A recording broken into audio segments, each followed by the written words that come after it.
chicos, le voy a pedir a ese si se anima a quedarse.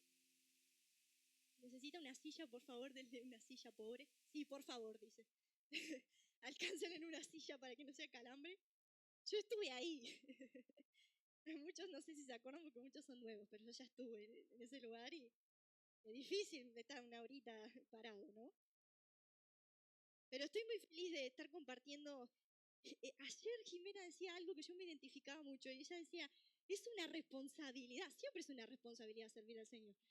Pero cuando nos toca servir al Señor en una semana tan especial, en una semana tan sensible, ¿no? No solamente para nosotros, sino para el mundo espiritual, realmente es una responsabilidad. Uno lo toma con una seriedad y con una sensibilidad también mucho más grande. Pero en el día de hoy, siguiendo la secuencia de los días, no sé si usted ha visto las redes de la iglesia, pero allí publicaron la secuencia de los días y nosotros siempre solemos hacer viernes, sábado y domingo según los 3 días de la muerte y resurrección de Jesús. Y hoy nos toca, en la secuencia de los días, nos toca el número 2. Es el día sábado, es el día del... Bien, ¿vieron cómo usted sabe? ¿Y qué sucede? Hoy vamos a hablar un poco de qué sucede en este segundo día, qué sucede en este día de silencio, qué sucede con Jesús y también qué sucede con los discípulos, con las personas que rodeaban a Jesús y con el pueblo en este segundo día que es un día de silencio, es un día de muerte, es un día de oscuridad, es un día de duda, es un día de sombras. Y hoy vamos a ver qué pasa en este segundo día. Y yo creo que desde que Jesús es aprendido por los soldados romanos, desde que Jesús comienza a ser interrogado y torturado por Roma, hasta que Jesús resucita, se da toda una etapa de silencio. Se da toda una etapa de silencio en el cual no solamente Jesús, sino tanto Jesús como los discípulos atraviesan esa etapa de silencio y de guerra. Porque como decía Antonio hoy, Antonio hablaba y yo decía, Antonio me está aplicando el mensaje. Pero gloria a Dios, porque quiere decir que el Espíritu Santo está hablando, ¿no? Pero por eso yo le puse al mensaje en el día de hoy, silencio y guerra. Porque como decía Antonio, no solamente estaban en silencio, sino que espiritualmente se estaba librando algo. Se estaba librando una batalla, se estaba librando una guerra. ¿Y por qué el silencio? ¿Por qué el silencio? Porque era la temporada en la que Jesús callaba. Era la temporada en la que Jesús le tocaba hacer silencio. Y el silencio le tocó mucho antes de la tumba. Porque nosotros decimos, no, es el día de silencio, la temporada de silencio porque Jesús estaba en la tumba, porque Jesús estaba muerto. Pero su silencio comenzó mucho antes. Él comenzó a callar mucho antes de que muriera. Ya no había más sermones, ya no había más buenos consejos, ya no había palabras sabias, ya no había más predicaciones, ni parábolas, ni enseñanzas, ya no había peleas con los fariseos, ya no había nada de eso. Ahora había silencio. Ahora había silencio. Y Jesús le había tocado su temporada para hablar. Él tuvo una buena temporada para hablar, para predicar, para enseñar, para pelearse un poco con los fariseos, ¿por qué no? Él tuvo su temporada para perdonar pecados, para hacer milagros, para hacer liberaciones. Él tuvo esa temporada en la que era necesario que él hablara. Pero ahora comenzaba su temporada de silencio.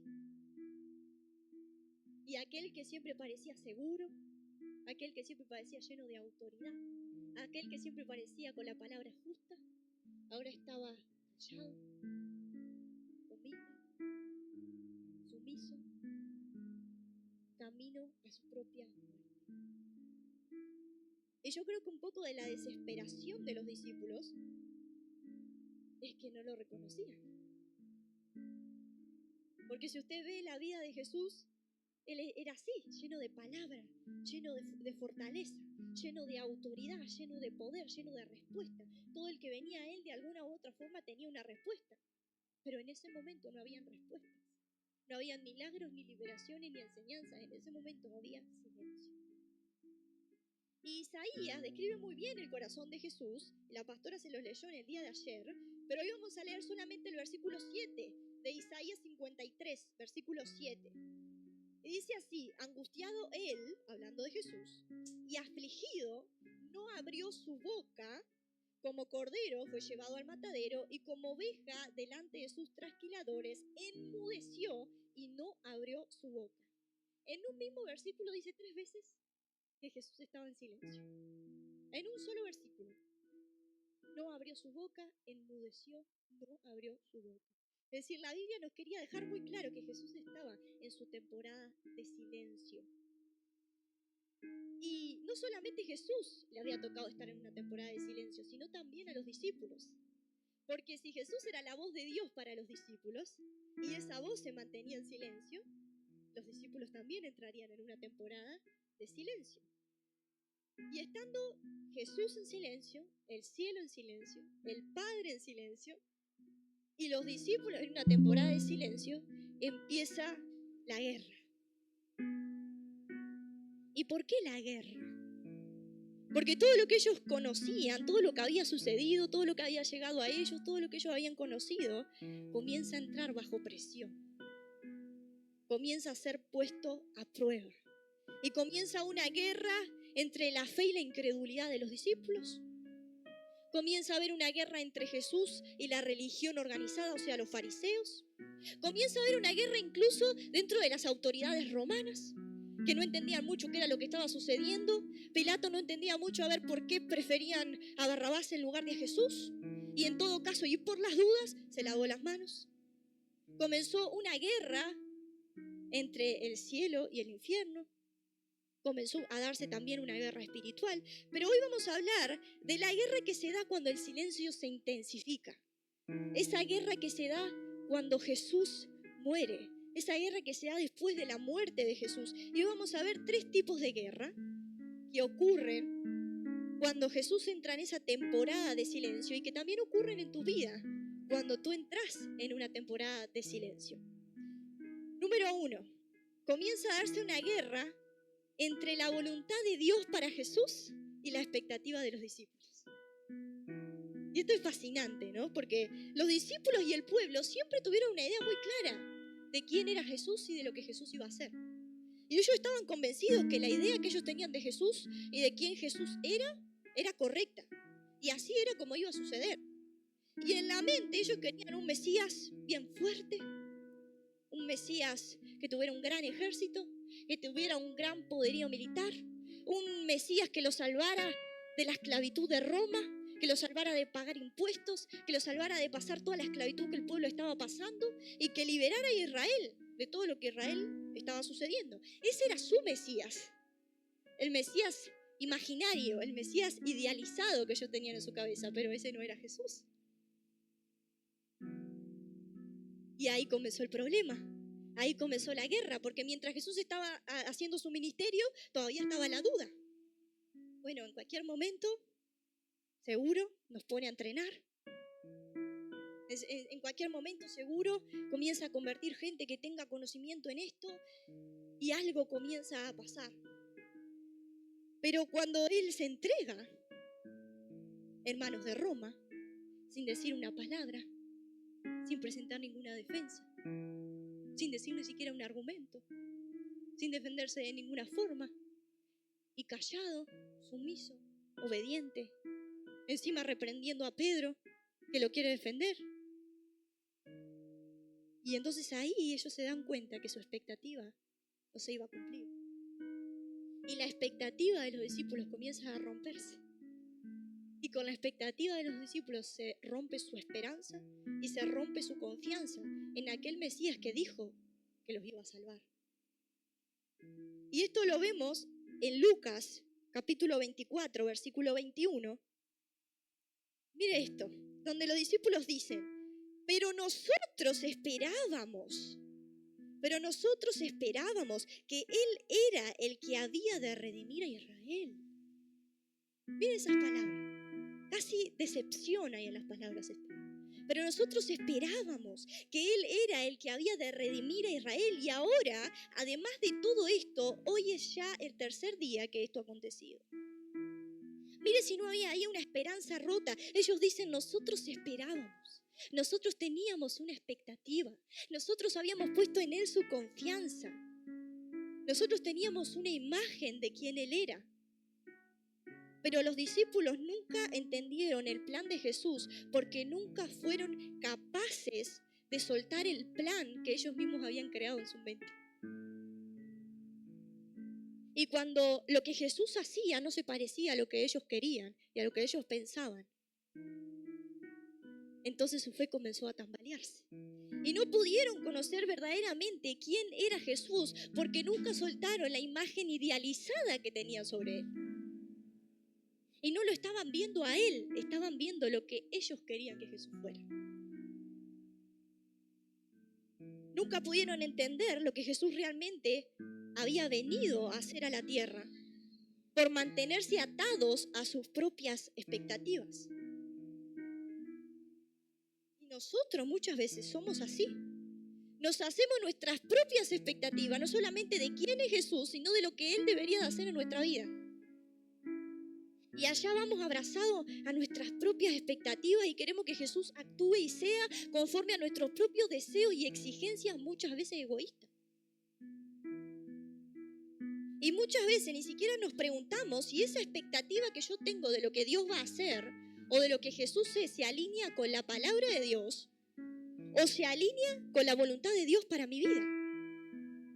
Mire, cuando Jesús estaba en el Getsemaní, a mí me encanta predicar del Getsemaní. Si yo hoy no tuviera que predicar del silencio, probablemente estuviera hablando del Getsemaní. Porque me parece que cada vez que lo leemos, tiene tantas cosas que nosotros vamos a sacar de esa temporada en el Getsemaní. Pero cuando Jesús estaba en el Getsemaní, dice la Biblia que Él ora al Padre. Usted lo puede ver en Lucas 22:42. Él ora al Padre y le dice, parafraseando el versículo, Padre, yo no quiero esto. En otras palabras, Él le dice, pasa de mí esta copa. Y pronuncia un pero en el medio. Y yo siempre digo, ese pero nos salvó a todos.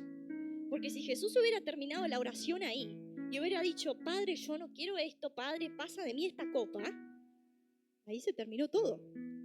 No había salvación, ninguno de nosotros estaría hoy sentado aquí adorando a Dios con la libertad que lo adoramos. Estaríamos condenados eternamente. Y Él pronunció un pero. Esto es lo que yo quiero, pero que no se haga mi voluntad, sino la tuya. Y la voluntad del Padre era esa copa amarga de la que Jesús no quería beber. La voluntad del Padre nada tenía que ver con la expectativa que el pueblo y los discípulos tenían en su cabeza de quién era Jesús y cómo Jesús debía de actuar. Entonces, yo me pongo a pensar cuántas veces nosotros nos hacemos en nuestra mente una imagen de Jesús que no es el Jesús de la Biblia. Y nos hacemos en nuestro corazón un montón de expectativas, de cosas que Dios debería de cumplir y cosas que Dios debería de hacer. Y nos tomamos muchas veces la libertad de ordenarle a Dios lo que Dios tiene que hacer. Y muchas veces ni siquiera nos preguntamos si lo que estoy pidiendo es bíblico o si lo que yo estoy pidiendo está conforme a la voluntad de Dios para mi vida. Porque a veces lo que pido es bueno, pero no es la voluntad de Dios para mí. Era bueno que Jesús siguiera predicando. Era bueno que el Padre lo dejara con los discípulos un poco más y que Él siguiera predicando y siguiera sanando y siguiera libertando. Pero esa no era la voluntad de Dios. La voluntad de Dios era la copa amarga. Y yo quiero preguntarte hoy, ¿cuántas veces Dios te ha hecho beber de una copa amarga de la cual tú no querías beber? ¿Cuántas veces Dios te ha hecho hacer cosas que eran muy diferentes a la expectativa que tú tenías en tu cabeza de lo que Él tenía para ti? En mi vida muchas veces Dios me ha presentado esas copas amargas. Esas tareas que no iban de acuerdo a mis propias expectativas, pero que estaban en la voluntad del Padre. Y esa copa amarga, cada una de esas copas amargas, me hizo conocer a Jesús por quien Él es. No por lo que yo espero que Él sea, no por lo que yo me imagino que Él sea, no por lo que yo me idealizo que Él sea, sino por lo que Él es. Y cada una de esas copas amargas que tú te tuviste que beber te reveló la voluntad del Padre para tu vida. Te reveló quién era Jesús en tu vida. Te reveló cuál era el plan que Él tenía para ti. Y muchas de esas copas amargas han roto mis expectativas equivocadas. Han roto esas imágenes que yo tenía con respecto a Jesús y a lo que Él debería de hacer en mi vida. ¿Y cuál es la verdadera voluntad de Dios entonces para nosotros? ¿Que seamos salvos? Hay gente que dice, ay, sí, que seamos salvos, ya sabemos que somos salvos. Y lo tomamos, como decía la pastora ayer, como subestimamos tanto la salvación. Es como un hijo que un padre trabaja mucho y le da un regalo carísimo, y después el hijo va y lo deja tirado. Y otra persona viene y se asombra y le dice al hijo, pero vos tenés esto, que mirá, pocas personas lo tienen y vos lo tenés y tu padre te lo dio, qué increíble. Y el hijo dice, sí, eso me lo regaló el año pasado, pero ahora le voy a pedir otra cosa. Así somos nosotros. No, la salvación sí, pero para cuando yo me convertí, ahora estoy en otra etapa, ahora, como si la salvación fuera nada. Y costó un alto precio. Un alto precio. Y número uno, su voluntad para nosotros es que seamos salvos. Y en segundo lugar, que seamos un instrumento para que su reino avance. Que seamos un instrumento para que su reino avance, aun cuando estas dos cosas nos causen dolor muchas veces en nuestras vidas. Porque Jesús en esa ocasión estaba pasando por dolor para que la humanidad fuera salva y para que el reino de Dios avanzara por encima de su propia persona, por encima de sus propios deseos y por encima de sus propias expectativas. Nosotros vivimos para el avance del reino de Dios y para que otras almas puedan alcanzar la salvación, y para los que están dentro de la iglesia y son creyentes, que sean fortalecidos en su fe y que a su vez puedan fortalecer a otros. No vivimos para el cumplimiento de nuestros propios sueños, no vivimos para el cumplimiento de nuestras propias expectativas, ni de nuestros propios deseos, ni de nuestros propios deleites, porque eso se puede dar o no se puede dar. Y no podemos basar la voluntad de Dios en algo que puede darse o no puede darse. Nosotros vivimos para el avance del reino de Dios y para ser instrumentos para que otros puedan ser salvos. Entonces te voy a dar una mala noticia. Ahora después vengo con la buena, pero te voy a dar una mala noticia hoy.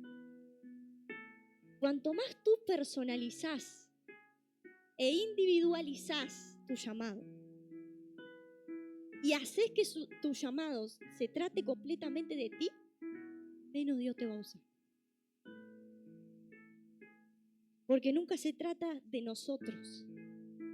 Siempre se trata de una causa mayor. Y cuanto más yo tomo mis dones, mi talento, mi llamado, y me lo agarro así para mí, y me individualizo, y me personalizo, y todo se trata de mí, menos puerta Dios me abre. ¿Por qué? Porque la Biblia dice en Efesios, capítulo 4, versículo 11 y 12, dice, Él mismo constituyó a unos apóstoles, a otros profetas, a otros evangelistas, a otros pastores y maestros, a fin de perfeccionar a los santos para la obra del ministerio. Y mire lo que dice, para la edificación del cuerpo de Cristo. Para la edificación del cuerpo de Cristo. No dice para la edificación propia. No dice para el crecimiento propio. No dice para sus propias expectativas, ni para sus propios sueños, ni para sus propios planes. Dice para la edificación del cuerpo de Cristo. Y cuando alguien que ha sido llamado por Dios entiende y ha sido llamado para la edificación del cuerpo de Cristo, a ese Dios usa, levanta y enaltece. Pero nosotros muchas veces vivimos encerrados en el yo, porque vivimos en una cultura del yo. Y vivimos nuestra vida como creyentes pensando en mi llamado, en mi propósito, en mis dones, en mi servicio, en lo que Dios va a hacer conmigo. Y el otro no importa. Cuando Dios nos ha dado todos esos dones y todo ese llamado y todo ese servicio para que nos edifiquemos mutuamente y para que el reino de Dios crezca. Y Jesús es el mayor ejemplo de esto. Él se entregó para que el reino de Dios continuara creciendo. Él se entregó para que muchas personas pudieran ser reconciliadas con Dios.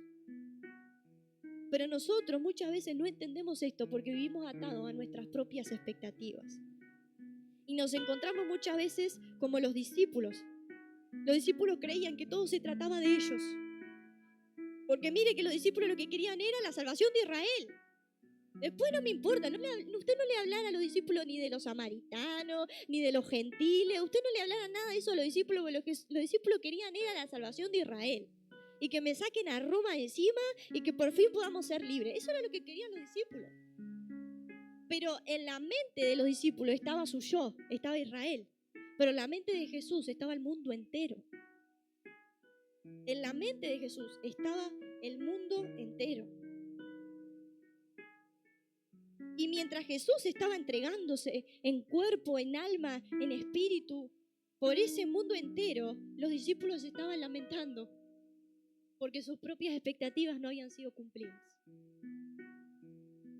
Y mientras hoy tú obtienes una salvación tan grande y el libre acceso para entrar a la presencia de Dios y su gracia que te renueva todos los días y su misericordia que te renueva todos los días y su santidad que te limpia todos los días, estamos lamentándonos cada día porque Dios no cumple nuestras propias expectativas. Y esa temporada de silencio y de guerra que muchas veces nosotros vivimos y que algunos probablemente aquí están viviendo, Dios la permite para romper en nosotros esa expectativa errónea que muchas veces tenemos de quién es Jesús y de lo que Jesús debería de hacer en nuestra vida, para que aprendamos a morir un poquito más a nuestro yo y dejemos de hacer todo por mí y para mí. Y comencemos a hacer las cosas por Él y para Él. Porque dice la palabra que por Él y para Él son todas las cosas. Entonces, Cristo murió para que nosotros seamos salvos y para que el reino de Dios avanzara. Y ese morir a las expectativas humanas y ese morir al yo no es un actuar visible, es un actuar del corazón. Porque yo puedo estar parada hoy aquí predicándoles para mi propia edificación o la edificación de mi ego, o puedo estar hoy aquí parada predicándoles para la edificación de ustedes y para el avance del reino de Dios. ¿Cómo sé la diferencia? Según el estado de mi corazón. Estado del corazón que solamente Dios sabe, que solamente Dios conoce, porque la Biblia dice que solamente Dios tiene la capacidad de pesar los corazones. Entonces, ese silencio, esa guerra, viene a romper con mis expectativas, con mi yo y comenzar a hacerme uno con la voluntad de Dios. Y cuanto más rápido tú puedas deshacerte de tus propias expectativas y de tu propio yo y te puedas hacer uno con la voluntad de Dios, menos dolor vas a tener que pasar. Porque los discípulos sufrieron tanto porque les costó muchísimo entender cuál era la voluntad de Dios. Punto número 2. Comienza a darse una guerra entre la fe de los discípulos y su propia incredulidad. Y los discípulos, como decía también Antonio hoy, todo el mensaje, pastor, impresionante. No, miren, empezó a darse una guerra entre la fe y la incredulidad de los discípulos. ¿Por qué? Porque los discípulos, mire, yo me anoté, perdonen que yo tengo déficit de atención, pero yo me anoté esto. Mire, ¿se acuerdan lo que dijo Antonio hoy, no? Hermano, ¿cuántos minutos estuvimos adorando? 30. Mire, Antonio dijo, el Señor les dijo hasta la cantidad de días que Jesús iba a morir y iba a resucitar. Y yo me anoté eso. Jesús le dijo a los discípulos, no solamente que iba a morir, que iba a resucitar, y le dijo el día que iba a resucitar. Y esto no es un dato menor. Nosotros decimos, ay, sí, se los dijo. No, los discípulos tenían conocimiento de lo que iba a pasar, tenían conocimiento de lo que le iba a padecer Jesús y tenían conocimiento de la fecha en la que Jesús iba a resucitar. más información a los discípulos no se le podía dar. Lo único que faltaba era que le explicara a Jesús paso a paso cómo iba a morir, cómo iba a resucitar, que iba a venir un ángel. Toda la información le dieron a los discípulos. Y aún teniendo ese conocimiento previo de lo que sucedería, la fe de los discípulos se volvió nada. La fe de los discípulos se volvió nada. Él les dijo, en 3 días regreso. Muero, resucito, en 3 días regreso. Y hay muchos ejemplos de esto en la Biblia. En Mateo capítulo 16, versículo 21, por mencionar uno, pero hay muchísimos, que dice, desde entonces, es decir, ya hacía bastante tiempo, desde entonces comenzó Jesús a declarar a sus discípulos que le era necesario ir a Jerusalén y padecer mucho de los ancianos y de los principales sacerdotes y de los escribas y ser muerto y resucitar al tercer día. Y sabes, si los discípulos no hubieran tenido conocimiento, yo entiendo. Si los discípulos no hubieran sabido absolutamente nada, ni que Jesús iba a morir, ni que iba a resucitar, yo entiendo el desespero, yo entiendo la duda, yo entiendo la negación, yo entiendo el irme corriendo, pero los discípulos sabían que él iba a morir, sabían que él iba a resucitar y sabía el día en el que él iba a resucitar. Y mire, incluso los fariseos sabían que Jesús había dicho que iba a resucitar. Y de hecho los fariseos se ponen bastante nerviosos cuando bajan el cuerpo de Jesús de la cruz y lo ponen en una tumba. Y los fariseos comienzan a ponerse nerviosos. Y en Mateo 27, no lo voy a leer, pero en Mateo 27, 62, dice que apenas los fariseos se enteran de que habían puesto a Jesús en la tumba, van corriendo a hablar con Pilato. Y van y le dicen, necesitamos que le pongas guardias a esa tumba, porque encima dijo que iba a resucitar. Y los fariseos dicen, y no vaya a ser que los discípulos entren a la tumba y saquen el cuerpo y tengamos un problema peor que el primero. Es decir, hasta los fariseos se acordaban que Jesús había dicho que iba a resucitar. Entonces los discípulos tenían conocimiento del plan de Jesús, pero no lo creían. Su problema no era la falta de conocimiento, su problema era la falta de fe. Ellos conocían el plan, pero no le creían. Porque si le hubieran creído, en ese tercer día hubieran estado todos juntos en la puerta de esa tumba esperando que Jesús saliera. Pero ellos no estaban ahí. ¿Y cuántas veces nosotros tenemos conocimiento de la palabra de Dios, de su propósito y de sus promesas, pero en el fondo de nuestro corazón no lo creemos? En el fondo de nuestro corazón no lo creemos. Y muchas veces hacemos lo que hacen los discípulos, lo que hicieron los discípulos. Huimos, corremos, hacemos las valijas, nos encerramos, lloramos, nos lamentamos, le negamos. Y yo escuché esta frase la semana pasada que me encantó, que dice, muchos creyentes tienen la fe para pasar por el proceso, pero no tienen la fe de que van a salir del proceso. Usted ve a muchos creyentes que dicen, no, yo tengo la fe, yo estoy acá en el hospital y el Señor me está ayudando a atravesar esta circunstancia. Y no, yo tengo la fe, yo estoy en esta crisis familiar. Y vos le preguntas, ¿y vos crees que Dios te va a sacar de esa situación? Y se quedan como ahí, tan valientes. Porque muchas veces nosotros tenemos la fe para creer que Dios nos ayuda a transitar por la enfermedad, pero no tenemos la fe para creer que Él nos puede sanar de esa enfermedad. Tenemos la fe para creer que Jesús va a transitar con nosotros esa temporada de crisis familiar, pero no tenemos la fe de que Dios va a resolver esa crisis familiar. Y muchas veces nuestra fe se queda por la mitad. Los discípulos tenían la fe para llorar con Jesús.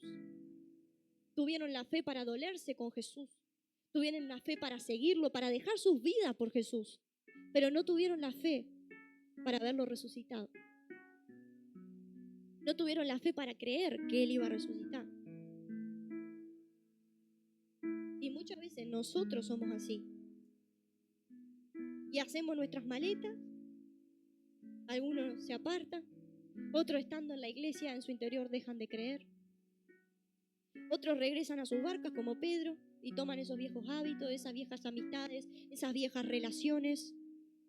para tratar de remediar el corazón que quedó roto por una expectativa no cumplida.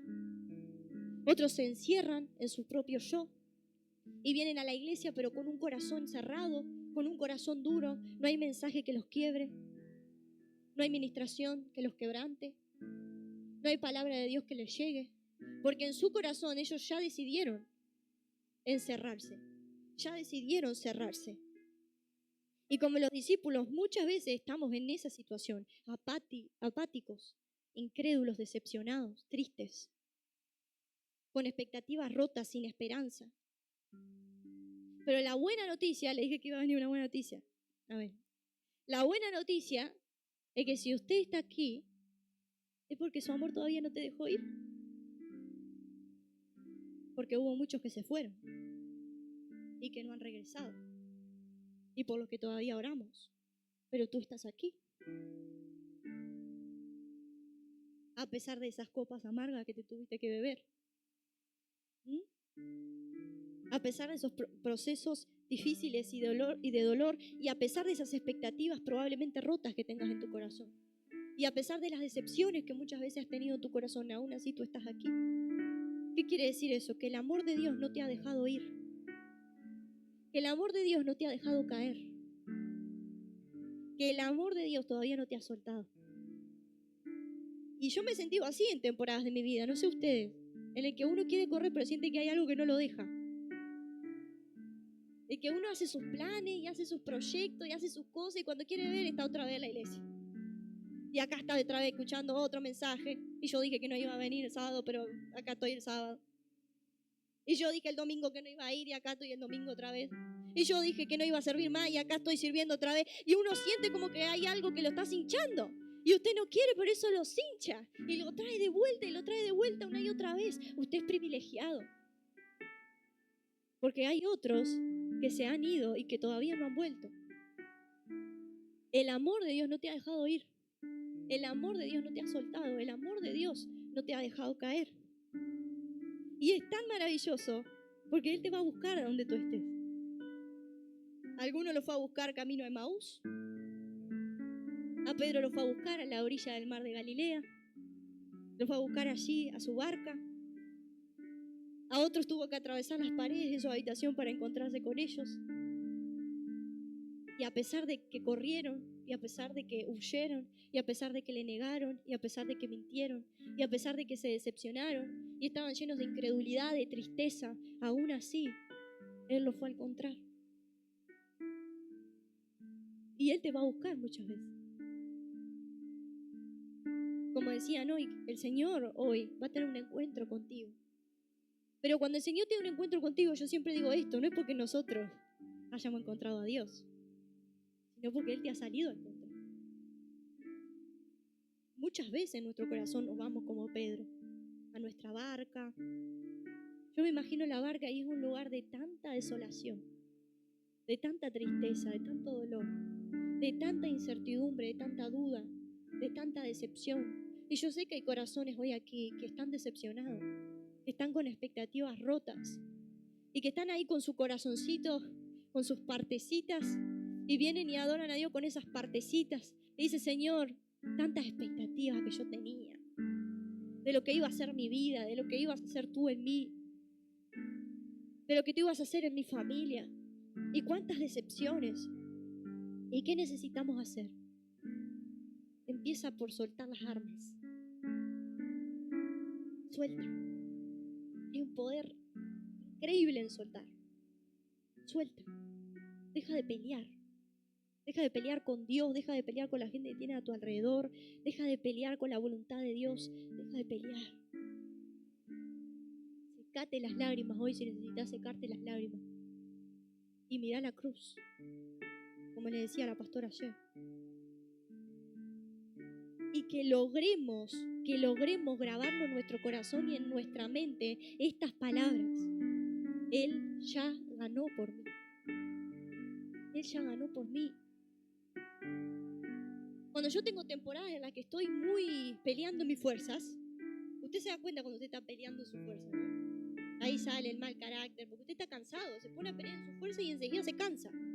de ahí sale el mal carácter, y ahí sale la falta de fe, y ahí vuelve la tristeza y la ansiedad, y ahí vuelve todo eso. Y cuando usted se da cuenta que está peleando con sus propias fuerzas, y en mi caso yo hago esto, me recuerdo que Él ya ganó. Que Él ya ganó. Él ya ganó en esa cruz todas mis batallas. Las que peleé, las que estoy peleando, las que pelearé en el futuro. Él ya ganó. Él ya ganó por mí. ¿Cuántos dicen amén? Punto número 3. Y no me puedo ir sin hablarle de esta guerra. Por supuesto había una guerra espiritual entre el cielo y las tinieblas. Se libró una guerra espiritual.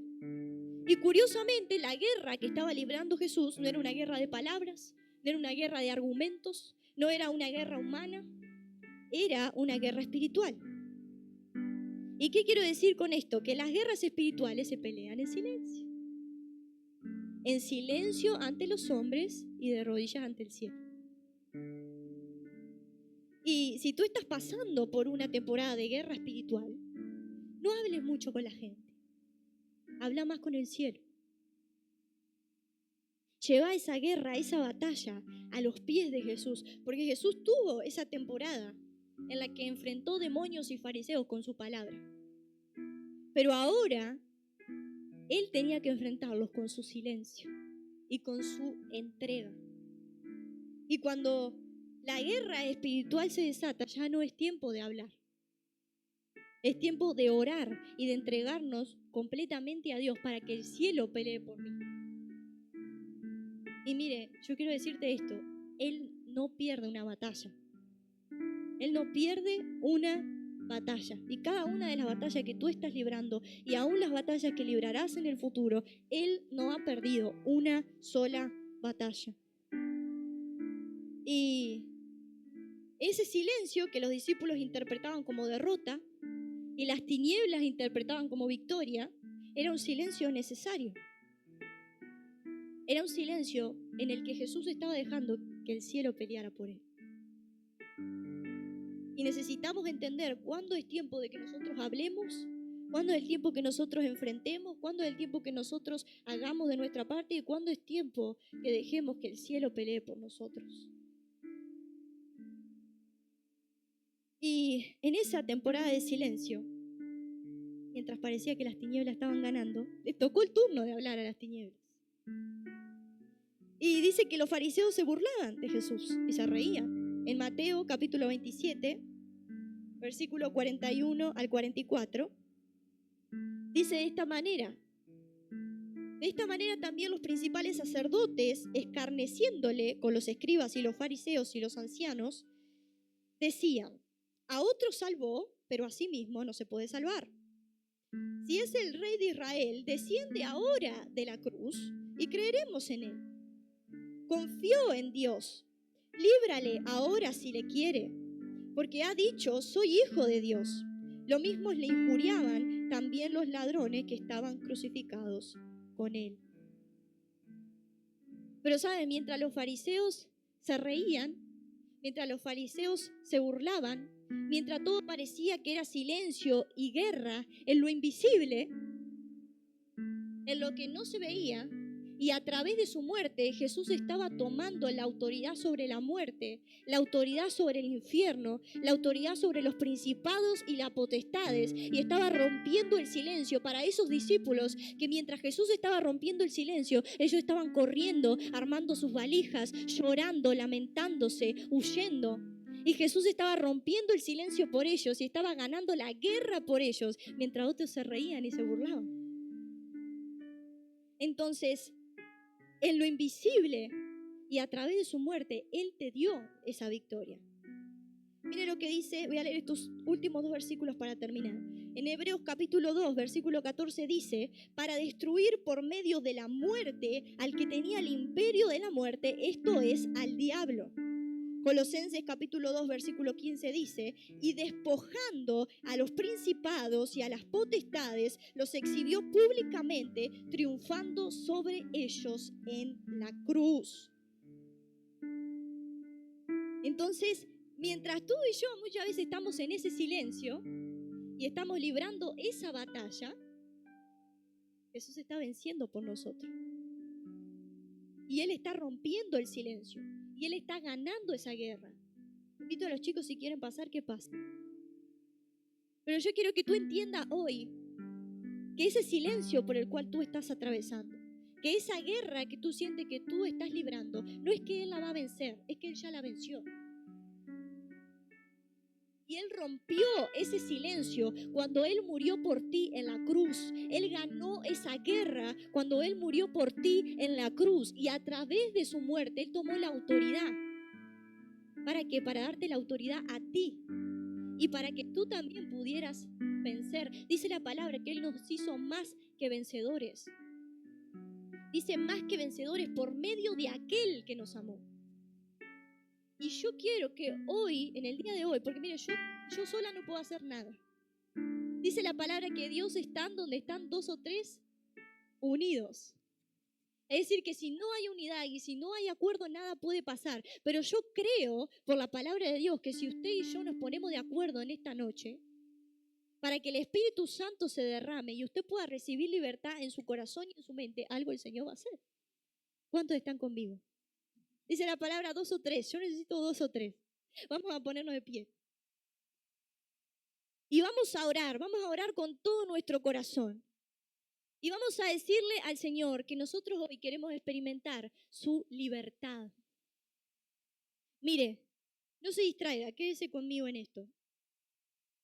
Yo no sé cuántos de los que están aquí están pasando una temporada de silencio. No sé cuántos están pasando una temporada de guerra. No sé cuántos están sintiendo que están librando una batalla. Pero hoy el Señor quiere romper ese silencio en tu vida. Hoy el Señor quiere romper ese silencio y hoy el Señor quiere que tú entiendas que Él ha ganado esa batalla, que Él ha ganado esa guerra por ti y que tú hoy recibas la libertad que tú necesitas y que te vayas de aquí sabiendo que tú has vencido con Él. Que tú has vencido con Él y te vayas hoy de aquí con una paz y un descanso que sobrepase todo entendimiento. ¿Estamos de acuerdo? Vamos a cerrar nuestros ojos ahí donde estamos. Si los chicos quieren tocar algo suave de fondo, pueden hacerlo. Vamos a orar. Levanta tu mano ahí donde estás y dile, Padre, todos aquellos que reconocen que han pasado una temporada de silencio, Señor. Todos aquellos que reconocen que han estado luchando en su mente y en su corazón y que han estado librando una guerra, Padre, en sus mentes y en sus corazones. En el día de hoy tu pueblo quiere recibir algo especial de parte de tu Espíritu. Ellos quieren recibir, Señor Padre, una libertad mayor, Señor. Porque tu palabra dice que tú, Señor, tienes toda la autoridad sobre lo que hay en el cielo, sobre lo que hay en la tierra, sobre lo que hay debajo de la tierra. Y que a través de tu muerte en la cruz, tú has exhibido a los principados, a las potestades, Señor. Y has tomado la autoridad para que nosotros hoy pudiéramos tener libertad.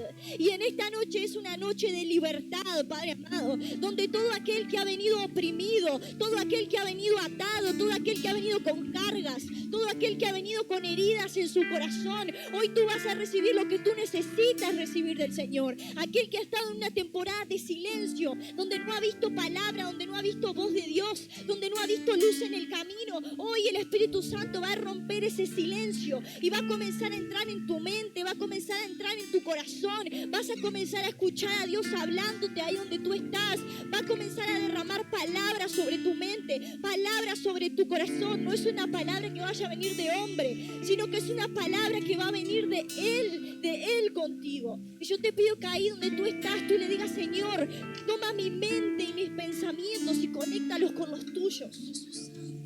Toma mi corazón y conéctalo con el tuyo, Espíritu Santo, para que yo pueda, Señor amado, escuchar tu voz en esta noche, Señor.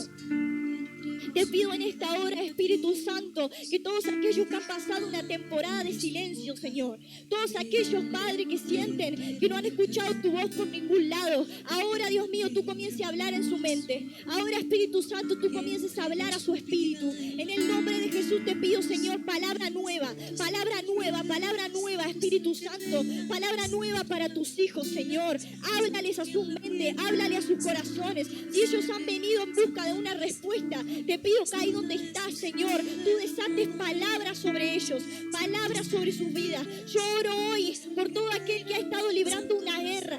Oh Dios mío, Padre, tú has traído una atmósfera de libertad en esta noche, Señor. Todo el que se siente que ha estado librando una guerra, yo quiero que tú levantes tus manos y que tú digas por tu autoridad, Señor, por tu autoridad, esta guerra que yo he estado librando, o esta guerra que yo he estado pasando, hoy, Dios mío, yo tengo la victoria a través